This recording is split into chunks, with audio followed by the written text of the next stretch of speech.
కానీ వారిని మాత్రం తొందరగా విడిపించండి, వారి కుటుంబాలు బాధపడతా ఉన్నాయి అని చెప్పిన ధీరోదాత్తుడు మా పట్నం నరేందర్ రెడ్డి. ముందుగా వారిని మాట్లాడవలసిందిగా కోరుతా ఉన్నాను.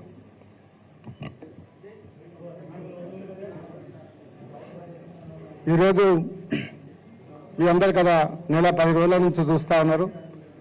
రాష్ట్రం అంతా కూడా ఒక ప్రభుత్వ కుట్ర, ముఖ్యమంత్రి రేవంత్ రెడ్డి కుట్రలో భాగంగా, రాజకీయ కుట్రలో భాగంగా అమాయక రైతులను నన్ను 30 రోజుల పాటు జైల్లో పెట్టి తప్పుడు కేసులు పెట్టినందుకు ఈరోజు న్యాయస్థానం గౌరవించి నన్ను విడుదల చేసినందుకు ఈ సమావేశం ఏర్పాటు చేసిన గౌరవనీయులు పార్టీ వర్కింగ్ ప్రెసిడెంట్ మాజీ మంత్రులు కేటీ రామారావు అన్న గారికి, శాసనమండలి ప్రతిపక్ష నాయకులు మధుసూనాచార్య గారికి, గౌరవ శాసనసభ్యులు, శాసన మండలి సభ్యులు, పత్రికా, ఎలక్ట్రానిక్ అండ్ మీడియా మిత్రులందరూ కూడా పేరు పేరున ధన్యవాదాలు తెలియజేసుకుంటున్నాను.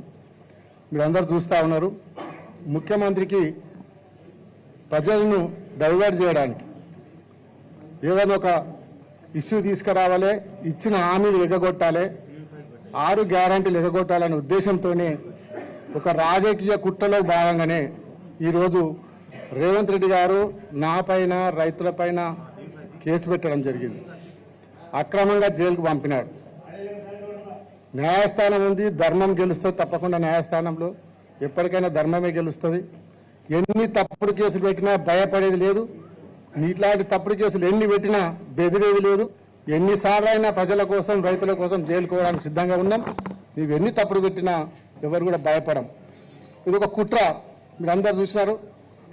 నాకే అలా ప్రమేయం లేదు. ఆ సంఘటన జరిగినప్పుడు పత్రికా సోదరులు మీరు కూడా ఉన్నారు ఇక్కడనే. 11వ తారీఖు నాడు 12 గంటల నుంచి 1:30 వరకు నేను భవన్లో ఉన్నాను. ప్రెస్ మీడియాలో నేను, శ్రీనివాస్ గౌడ్ గారు, ఆల వెంకటేశ్వర రెడ్డి గారు, ఆ రోజు గత కన్నా ముందు 10వ తారీఖు నాడు ముఖ్యమంత్రి గారు అక్కడ మహబూబ్నగర్ పార్లమెంట్ పోయినప్పుడు అక్కడ ప్రసంగించిన దాని మీద కౌంటర్గా మేము అందరం ప్రెస్ పెట్టినాం, లక్ష్మీరెడ్డి అందరంలో. స్వయంగా మీరే చూసినారు. నేను ఇక్కడ హైదరాబాద్లో ఉన్నాను. నాకు ఎలాంటి సంబంధం లేకుండా, నాకు ఆ కేసుతో, దాడితో సంబంధం లేకుండా కావాలని కేసులో ఇరికిచ్చి రేపు కొడంగల్లో రాజకీయంగా అనగదొక్కాలనే ఉద్దేశంతో నన్నే తప్పుడు కేసులు ఇరికిచ్చినాడు. దాని తర్వాత నా ద్వారా వీళ్ళందరూ చూసినారు. పొద్దున 7 గంటలకు నన్ను అరెస్ట్ చేసినప్పుడు నేను ఫస్ట్ పోలీసులను ఒకటే అడిగాను, అరెస్ట్ వారెంట్ ఉందా మీ దగ్గర, ఎఫ్ఐఆర్ కాపీ ఉందా, నాకు చూపియండి, అప్పుడే అరెస్ట్ చేయండి అని చెప్తే, మా దగ్గర పైన ఆదేశాలు ఉన్నాయి, మా దగ్గర ఏం లేదని చెప్పి బలవంతంగా నన్ను కార్లు ఎక్కించుకొని తీసుకొని పోయి వికారాబాద్ డిటిసి సెంటర్లో పెట్టి అక్కడ 11 గంటలకు ఎస్పీ గారు రావడం జరిగింది. నేను ఎస్పీ గారిని కూడా ప్రశ్నించిన, సార్ నన్ను ఎందుకు అరెస్ట్ చేసిర్రు, మీ దగ్గర అరెస్ట్ వారెంట్ ఉందా, ఎఫ్ఐఆర్ ఉందా అంటే, మాకు కూడా పైకి ఆదేశాలు ఉన్నాయి అందుకే చేసినాం అని చెప్పి సాయంత్రం వరకు 3 గంటల వరకు పరిగిలో కూర్చోబెట్టి 4 గంటల ప్రాంతంలో కొడంగల్ హాస్పిటల్ తీసుకుపోయి హెల్త్ చెకప్ చేసినారు.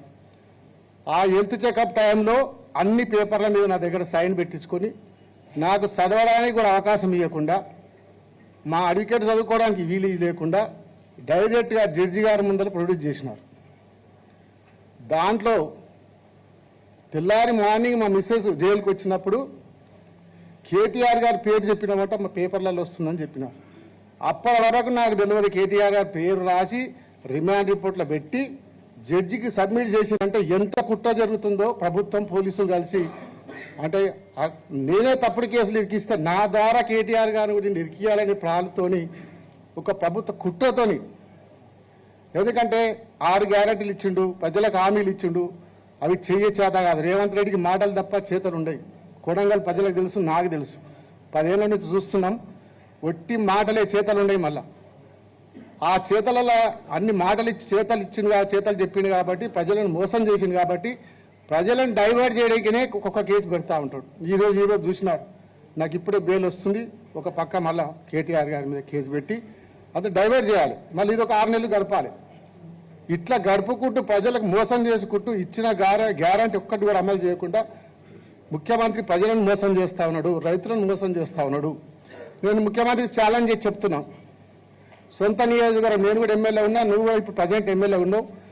కొడంగల్ నియోజకవర్గంలో ఒక పెద్ద గ్రామం తీసుకుందాం. రుద్వారము, అంగర్రాయచూరు, దోరేపల్లి, భూనీడు ఉన్నాయి. ఆ గ్రామంలో గ్రామ సభ పెడదాం, నేను పక్క కూర్చుంటా, గ్రామ సభ పెట్టు, నీవిచ్చిన పథకాలు ఏవేవి ఎవరెవరికి వచ్చినాయో నువ్వే గ్రామ సభలు అడిగి తెలుసుకో. ఎంతమందికి రుణమాఫీ అయింది, ఎంతమందికి 500 గ్యాస్ సిలిండర్ వచ్చింది, ఎంతమందికి మీకు 200 కరెంట్ ఫ్రీ కరెంట్ వచ్చిందో గ్రామ సభ పెట్టి తెలుసుకుందాం. అప్పుడు నువ్వు 100% కాదు 50% గిట్ట నీ హామీలు అమలైతే బ్రహ్మాండంగా విజయోత్సవాలు చేసుకో, మేము కూడా మీ విజయోత్సవాల్లో పాల్గొంటాం. 50% అమలైతే ఛాలెంజ్ చేస్తున్నారు రేవంత్ రెడ్డి, దీన్ని ఛాలెంజ్ సవాల్ తీసుకో. కొడంగల్ గ్రామ సభ పెట్టి ఎప్పుడు పెడతావో చెప్పు, నేను వస్తా. ఏ గ్రామంలో పెడతావు, మీ సొంత కాన్స్టిట్యూన్సీలో పెడదాం. అక్రమంగా రేవంత్ రెడ్డి సోదరుడు తిరుపతి రెడ్డి కాంగ్రెస్ గుండాలతోని అధికారులపై దాడి చేపించిండు. దాడి చేపించి రైతులు భూములు ఇస్తలేదని చెప్పి కక్ష కట్టి దాడి చేపించి అదే రోజు రాత్రి 1 గంట కరెంటు బంద్ చేసి నెట్ బంద్ చేసి గ్రామంలో పోలీసులు రిజర్వ్ పోలీసు పంపి ఇచ్చినారు అక్కడికి వెళ్ళి. అంటే కుట్ర చేసి రైతులను భయభ్రాంతులు చేసి దౌర్జన్యం చేసి కేసులు ఇరికిచ్చి భూములు గుంజుకుందామని ప్రయత్నం చేశారు తప్ప మేం చేయలే కుట్ర. రేవంత్ రెడ్డి సోదరుడు తిరుపతి రెడ్డి కుట్ర చేసినాడు. ఇలాంటి తప్పుడు కేసులకు ఎవరు భయపడం? ఎన్ని కేసులు పెట్టినా జైలు అధికారులకు చెప్పినా సారీ రేవంత్ రెడ్డి ముఖ్యమంత్రి ఉన్న రోజులు ఇంక ఎన్నిసార్లు వచ్చేది నాకు తెలియదు, మేము మళ్ళీ ఎప్పుడు వచ్చేది చెప్పాము అని రైతు జైలు అధికారులు కూడా చెప్పొచ్చు వచ్చేటప్పుడు. కాబట్టి ఎన్ని కేసులు పెట్టినా భయపడం. కొడంగల్ నుంచే రేవంత్ రెడ్డి పతనం స్టార్ట్ చేస్తా. కాబట్టి కేసులకు ముందు తప్పుడు కేసులు బాన్ చేసి ప్రజల మీద దృష్టి పెట్టండి, ప్రజలకు ఇచ్చిన హామీల మీద దృష్టి పెట్టండి, 6 గ్యారెంటీలు అమలు చేసి చూపియండి. నీ ముఖ్యమంత్రి చేతనైతే నీకు ఆ పని చేయండి. కానీ ప్రతిపక్ష నాయకుల మీద కేసులు పెట్టడం, కార్యకర్తల మీద కేసులు పెట్టడం, సోషల్ మీడియా మీద కేసు పెట్టడం, ఇదే పని తప్ప వేరే పని లేదు మీకు. ఇప్పటికైనా బుద్ధి తెచ్చుకొని ప్రజల పాలన మీద దృష్టి పెట్టాలని తెలియజేసుకుంటున్నాను.